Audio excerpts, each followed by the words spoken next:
Welcome दोस्तों, एक nursing classes में आप सभी का स्वागत है। दोस्तों, अगर आपने अभी तक हमारे चैनल को सब्सक्राइब नहीं किया तो चैनल को सब्सक्राइब करो, वीडियो को लाइक करो। तो दोस्तों, आज हम जीआई डिसऑर्डर के बारे में बात करेंगे। Cleft lip and cleft palate. Cleft lip, cleft palate क्या होता है? ये क्लैप लिप एक अबनॉर्मल कंडीशन होती है जिसमें बेबी के लिप्स होते हैं, soft tissue of the lips, ये लाइनिंग होती है, वो फ्यूजन नहीं हो पाता टोटली एम्ब्रियोनिक डेवलपमेंट में। तो उस कंडीशन को क्लैप लिफ्ट।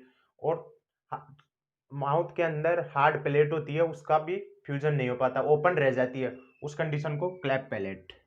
तो ये डेफिनेशन, किस प्रकार इससे क्या कोज होता है, किसके कारण ये क्लैप लिप क्लैप पैलेट की कंडीशन होती है, क्या मैनेजमेंट है, कौन कौन सी सर्जरी होती है, तो वो सभी इस क्लास में हम रीडिंग आउट करते हैं। स्टार्ट करते हैं आज की क्लास। Cleft lift.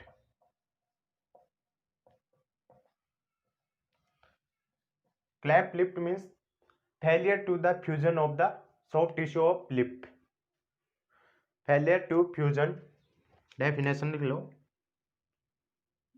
लेकिन डेफिनेशन लिखने के लिए आपको अगर समझ में आ जाए तो वो बहुत बढ़िया बात होती।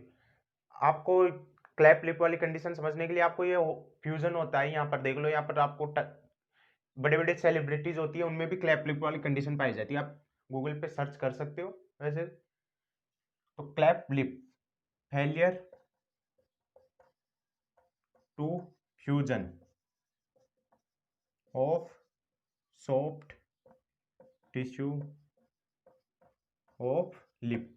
लिप का सॉफ्ट टिश्यू होते हैं, उनका फ्यूजन नहीं हो पाता, खुले रह जाते हैं, तो वो कंडीशन कौन सी कहलाती है? Cleft lip during embryonic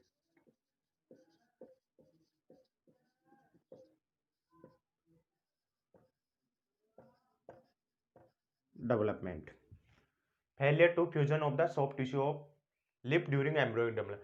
second है क्लैप्ट पैलेट। क्लैप्ट पैलेट में माउथ की बोन, हार्ड टिश्यू होते हैं ना, हार्ड टिश्यू या पैलेट माउथ के अंदर, टंग के ऊपर हार्ड प्लेट, वो फ्यूजन नहीं हो पाता, वो ओपन रह जाती है। सेकेंड, ये देख लो लिप वाली, ये फैल, ये ओपन रह जाती है यहाँ से। ये दोनों साइड से भी हो सकती है, बोथ साइड से भी हो सकती है, और वन साइड से भी हो सकती है। इसको बायलैटरली बोल सकते हैं, बायलैटरली, एंड ये यूनिलैटरल। दो टाइप से हो सकती है। अब अगली है cleft palate.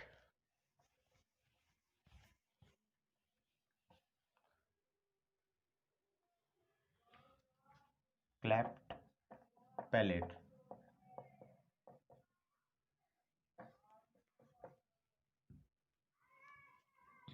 Failure to fusion, failure to fusion of hard bony या हार्ट टिश्यू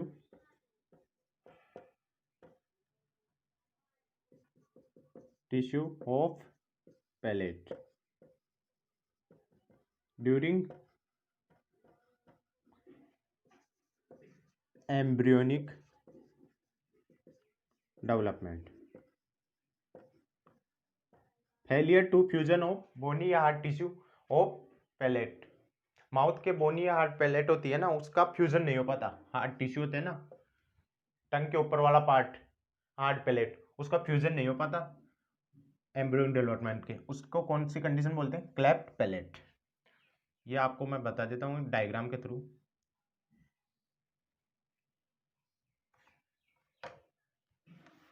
ये नॉर्मल होती है अपनी हार्ड प्लेट, नॉर्मल। अब नॉर्मल में क्या हो जाता है? ये ओपन हो जाती है, क्लोज नहीं हो पाती hard plate.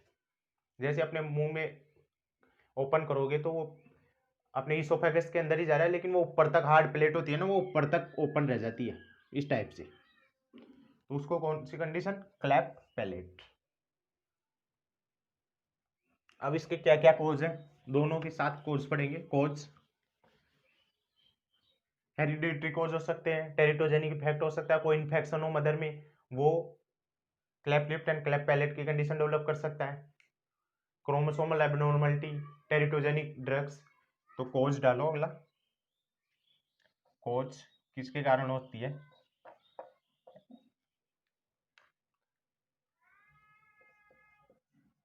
Hereditary cause, chromosomal abnormality,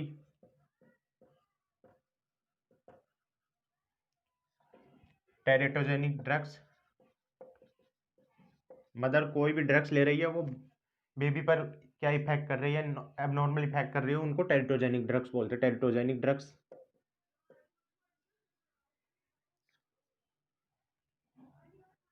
एक्सप्लोजर of the radiation of radiation, exposure of radiation. And last infection. Infection कौन सा भी हो सकता है, टोर्च बोल दे। फुल फॉर्म बता दी मैंने, टॉक्सोप्लाज्मिक साइटोमेगला वायरस, रूबेला, हर्प सिम्प्लेक्स या एचआईवी वायरस। तो ये कोज हो गए। मैटरनल इन्फेक्शन बोलते हैं इन्फेक्शन, मैटरनल इन्फेक्शन। तो इसके कारण ये क्लेफ्ट लिप, क्लेफ्ट पैलेट की कंडीशन हो सकती है। अब इंटरवेंशन पढ़ेंगे हम। Intervention, intervention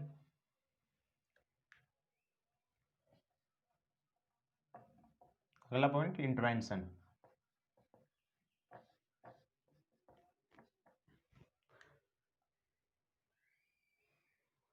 assess sucking, baby किस प्रकार सक कर रहा है, सकिंग, सोलोइंग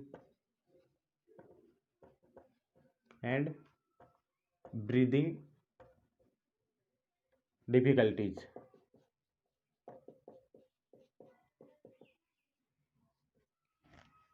बेबी को cleft lip and cleft palate के पेशेंट को, बेबी को होता है ज़्यादातर ये प्रॉब्लम।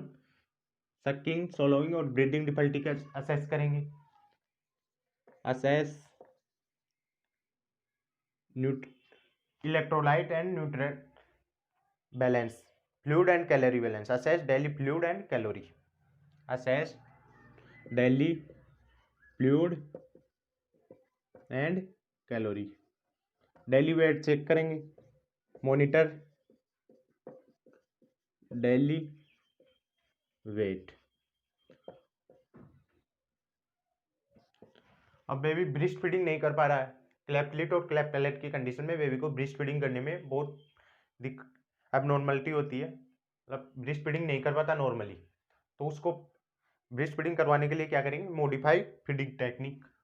अगला point, modified feeding technique. Modified में क्या करेंगे, ऑब्ट्यूरेटर होता है एक, ऑब्ट्यूरेटर और स्पेशल फीडर। ऑब्ट्यूरेटर एक रबर टाइप का होता है जिसको माउथ, बेबी के माउथ में लगाया जाता है और बेबी स्पेस मतलब इजीली फीडिंग कर पाता है। तो obturator, obturator and special feeder, obturator या स्पेशल फीडर के द्वारा बेबी को फीडिंग प्रोवाइड कराएंगे। ये इंटरवेंशन में है। और अगला इंटरवेंशन में चलने दो, continue.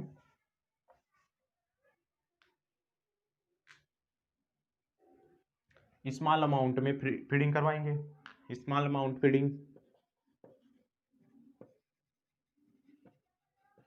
Feeding after feeding burping करवाएंगे, burping of the baby, feeding के आफ्टर बर्पिंग करवाएंगे। और लास्ट है कीप द, इंटरवेंशन में keep suction equipment, keep suction equipment on bedside, suction equipment bedside में रखेंगे। तो इंटरवेंशन हो गई। पहले हमने एक बार मैं रिविजन करवा देता हूँ। पहले हमने डेफिनेशन देखी cleft lip and cleft palate की, क्या कंडीशन है। तो failure to the fusion of the soft tissue of the lip, cleft palate, and failure to the fusion of the hard palate, of the hard palate, तो उसको cleft palate during embryo development, fusion नहीं हो पाता उनका, वो दोनों condition देख ली। फिर हमने इसके कोज देखे, हेरिडिटरी, क्रोमोसोमल, टेट्रोजेनिक, इन्फेक्शन, इनके कारण radiation, exposure of the radiation, इनके कारण ये कंडीशन डेवलप होती है। फिर हमने इंटरवेंशन, इंटरवेंशन में assess breathing, sucking, swallowing technique देख असेस करेंगे बेबी का, assess daily fluid and daily fluid check करेंगे, monitor daily weight, baby sucking नहीं कर पा रहा तो स्पेशल सकिंग इक्विपमेंट प्रोवाइड कराएंगे, जैसे ऑब्टूरेटर, एक रबर जैसा इक्विपमेंट होता है जिसको बेबी के माउथ में लगाया जाता है और वो सकिंग करवाता है, और स्पेशल फीडर के द्वारा बेबी को फीडिंग करवाएंगे। फिर हमने देखा स्मॉल अमाउंट में, बेबी को स्मॉल अमाउंट में फीडिंग करवाएंगे इंटरवेंशन में ये, और बर्पिंग करवाएंगे, और सक्शन इक्विपमेंट बेड साइड पे रखेंगे। ये इंटरवेंशन हो गया कंप्लीट। अब मैनेजमेंट, मैनेजमेंट में कौन कौन सी सर्जरी काम लेते हैं, तो सर्जिकल मैनेजमेंट,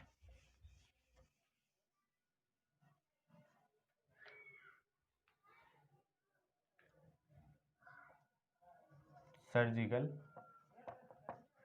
मैनेजमेंट, दोनों का बहुत साथ में मैनेजमेंट देखेंगे हम।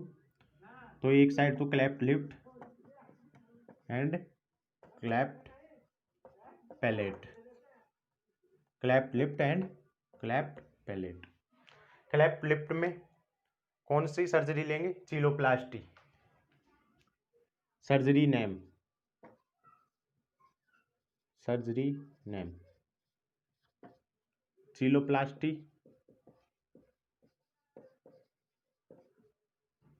या इसको लेबियोप्लास्टी भी बोलते हैं, लेबियोप्लास्टी, किसमें, क्लैप्ट लिप में। और क्लैप्ट पैलेट में स्टेफाइलोरेपी या पैलेटोप्लास्टी, स्टेफाइलोरेपी या पैलेटोप्लास्टी, सर्जरी का नाम है ये।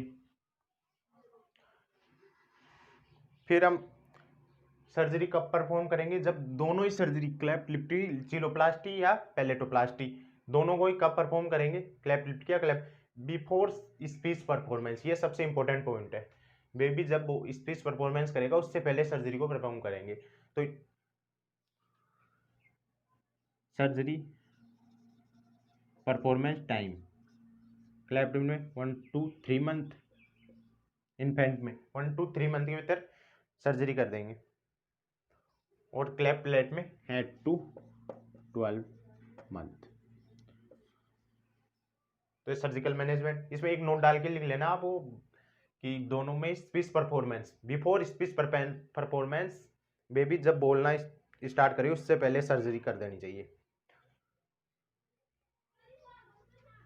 नोट डाल लो एक। Both have, both surgery, both surgery have perform before speech performance, baby को बोलने से पहले दोनों सर्जरी, क्लैप लिफ्ट की एंड क्लैप पैलेट, दोनों की सर्जरी डन करवाएंगे हम। अब अगला है pre operative and post operative management. तो पहले हेडिंग डालो pre operative management,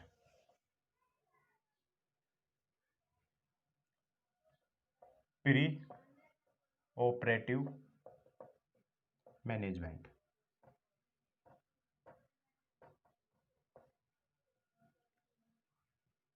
pre operative management में फर्स्ट रेस्पिरेशन को मेंटेन करेंगे, maintain respiration,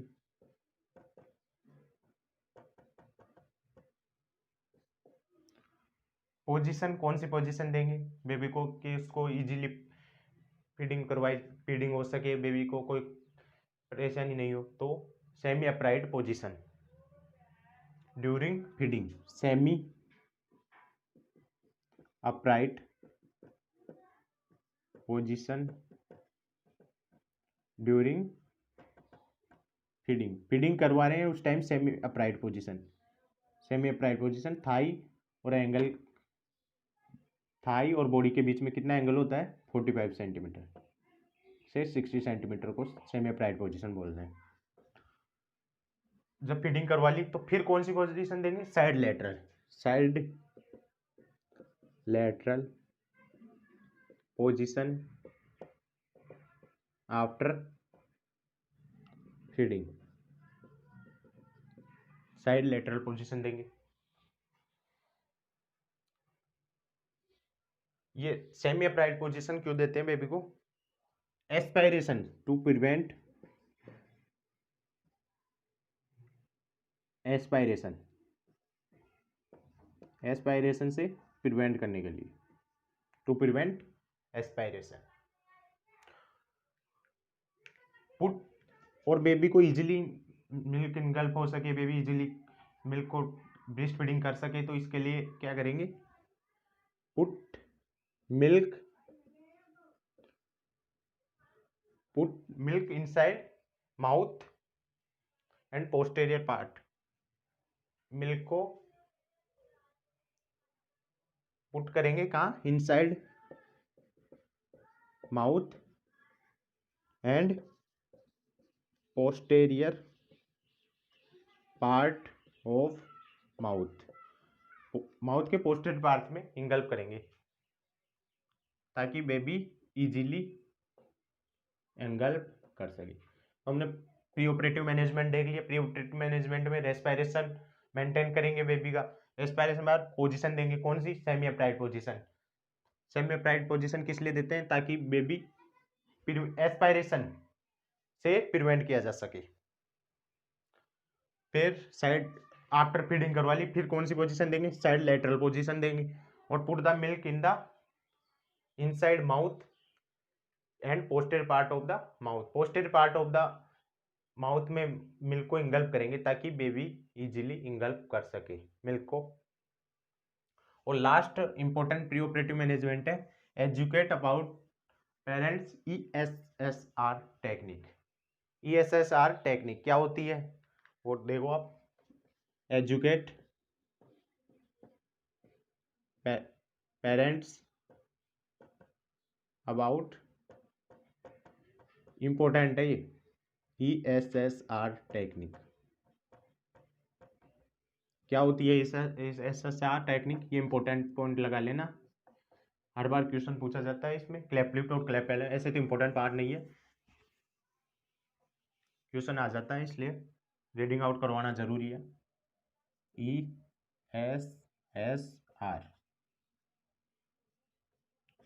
E means enlarge the nipple, S means stimulate to the sucking, S means swallowing, R means rest। तो enlarge the nipple,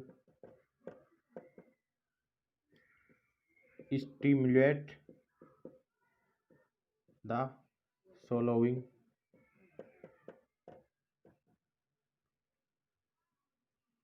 stimulate to the sucking, sucking, S means swallowing and R means rest। तो parents को educate करवाएंगे, pre operative management complete हुआ। Pre operative management respiration rate maintain करेंगे, position provide कराएंगे, put the milk in the mouth, posted part of the mouth ताकि baby easily engulf कर सके। और लास्ट है educate about ESSR technique. E means enlarge the nipple, S means stimulate to the sucking, S means swallowing, R means rest. Post operative management आप देखेंगे,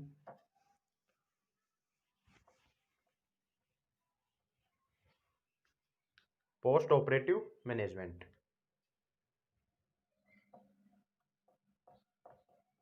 post operative management.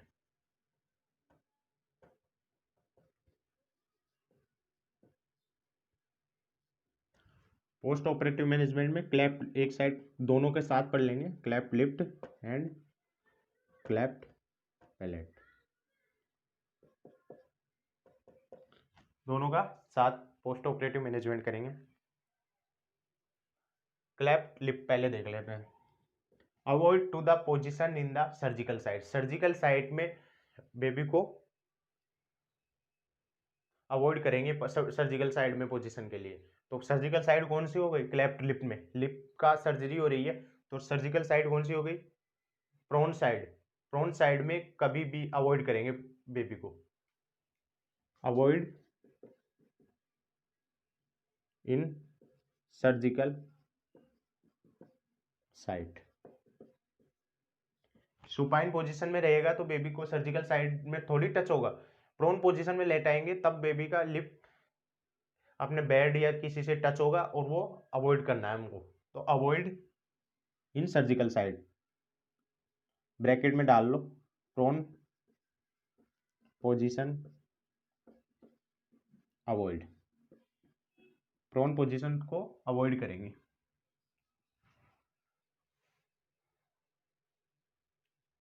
Clean just after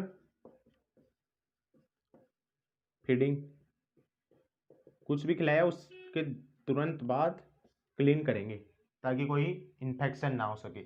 use to the ointment, ointment भी use करेंगे, antibiotic ointment, use antibiotic ointment ताकि infection से prevent किया जा सकता है।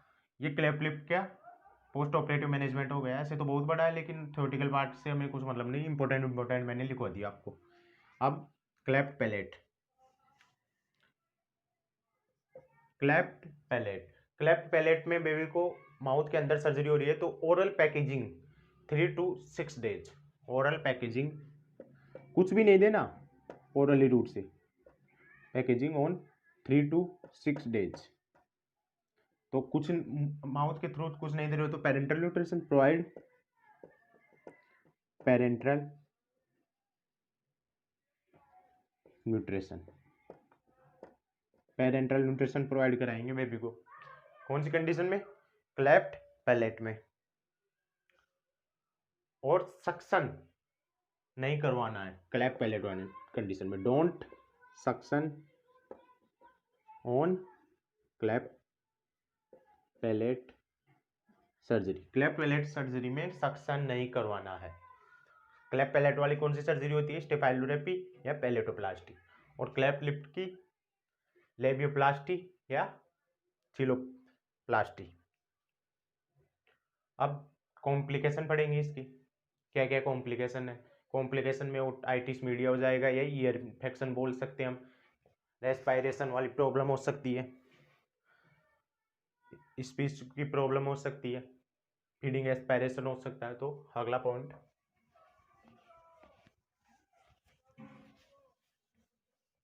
लास्ट है कॉम्प्लिकेशन, और इससे ज़्यादा कुछ है नहीं इसमें इंपॉर्टेंट इतना, कॉम्प्लिकेशन।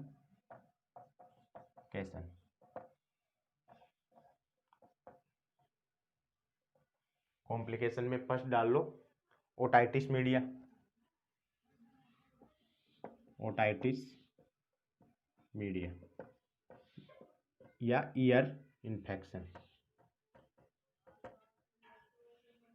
ओटाइटिस मीडिया वो ear infection, respiratory tract infection, complication है ये, रेस्पायरेटरी ट्रैक्ट इन्फेक्शन हो सकता है, आरटीआई रेस्पिरेटरी ट्रैक्ट इन्फेक्शन या ओटाइटिस मीडिया ईयर इन्फेक्शन बोलते हैं इसको, inflammation of the year, speech problem हो सकती है, कॉम्प्लिकेशन है स्पीच प्रॉब्लम या फीडिंग एस्पायरेशन। तो आज की क्लास एंड हुई दोस्तों। अगर आपने अभी तक हमारे चैनल को सब्सक्राइब नहीं किया, चैनल को सब्सक्राइब करो, वीडियो को लाइक करो और अपने दोस्तों के साथ शेयर करो। धन्यवाद दोस्तों।